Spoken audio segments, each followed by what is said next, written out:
Ada temuan pagar misterius yang membentang di pesisir pantai Desa Regemuk, Kecamatan Pantai Labu, Deli Serdang, Sumatera Utara.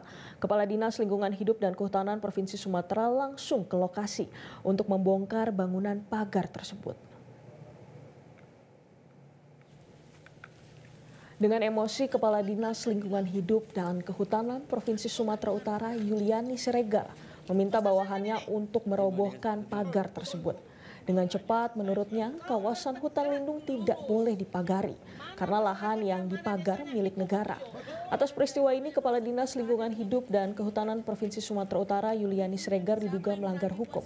Pasalnya, pagar yang dihancurkannya milik perusahaan tambang yang selama ini sudah berdiri lama sejak 1988, sehingga pihak perusahaan melalui kuasa hukumnya melaporkan Kepala Dinas Lingkungan Hidup dan Kehutanan Provinsi Sumatera ke Polda Sumut.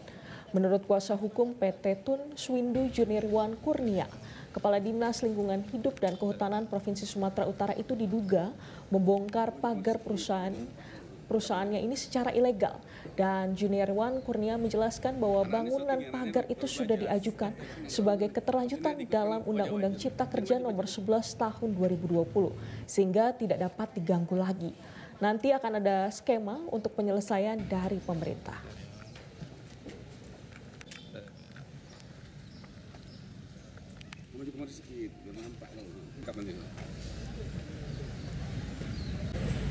Anak ini syuting ya, anak ini baru belajar. Maksudnya diikutkan wajah-wajah. Sini maju deh. Harusnya dia tidak boleh lakukan itu. Dia tidak boleh lakukan itu karena itu pagar bukan baru dibangun. Pagar itu dibangun tahun 1988 dan pagar itu sudah diajukan sebagai bagian daripada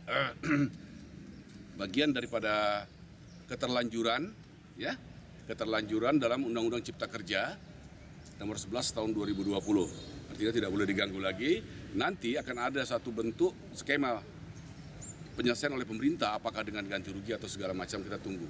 Tapi artinya itu bukan bangunan baru. Jelajahi cara baru mendapatkan informasi. Download Metro TV Extend sekarang.